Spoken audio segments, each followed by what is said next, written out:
Today we're going to go over creating adjustments in Congregation Connect. I'm going to start. I'm in the financials. I'm going to go to accounts. And what we're going to do is go to an invoice. So we're going to go to the Barsky's household. I see their invoices here. I hover over it. I see all the different invoices. And let's say the Barskys called us up and asked us to adjust their membership dues. So their membership dues were billed today. It was for $2,400. I'm going to click on the invoice. When I click on the invoice, I can see all the different transactions, right? This was meant to be paid out over 10 months. And I'm going to click on adjustments. This is called an invoice button. I'm going to click on adjustment. When I click on adjustment, I see invoice adjustment at the top and I see the Barty's household. This is the invoice we're adjusting.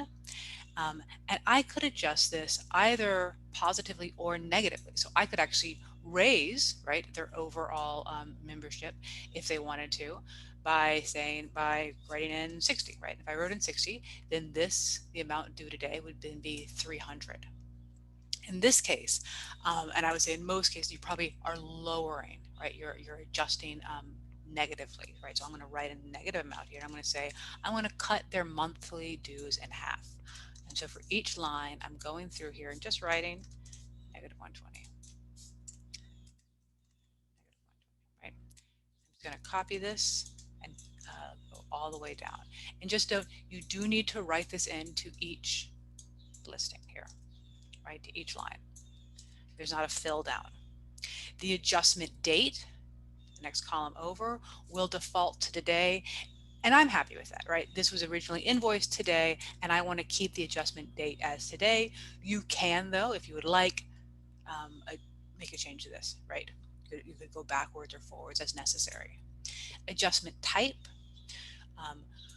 You can create your adjustment types as it would be helpful for your community to keep track of. I'm going to say this is membership assistance.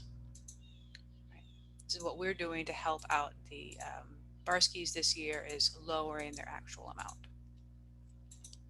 So again, I'm just going through and I'm adjusting each record on here.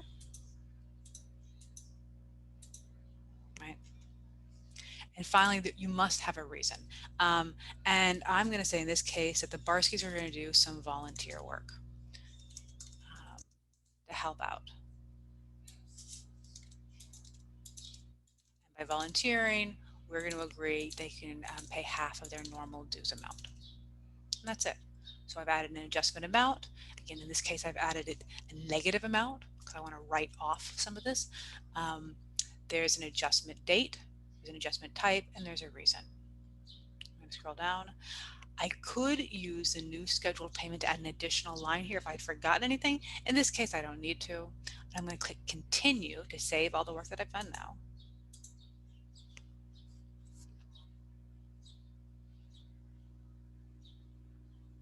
Once I've hit continued, I'm taking back, right, to this particular invoice, right? So the total amount due, right, is now half of what it was. It's 1,200 as opposed to 2,400. The number of transactions has increased. Originally it was 10 transactions. And if we scroll down here and look at these, I hit view all so we can see them all, right? We have all of our original scheduled payments, the original amount, and now the amount due. And then we have a line for an adjustment. And if you're familiar with when you've posted a payment, you'd also see that as a line. So here we have an adjustment line. Let's go back to the invoice. And if we scroll down here, scroll down to the transaction summary, right? So we still have, again, that balance due, and then this is our total adjustment.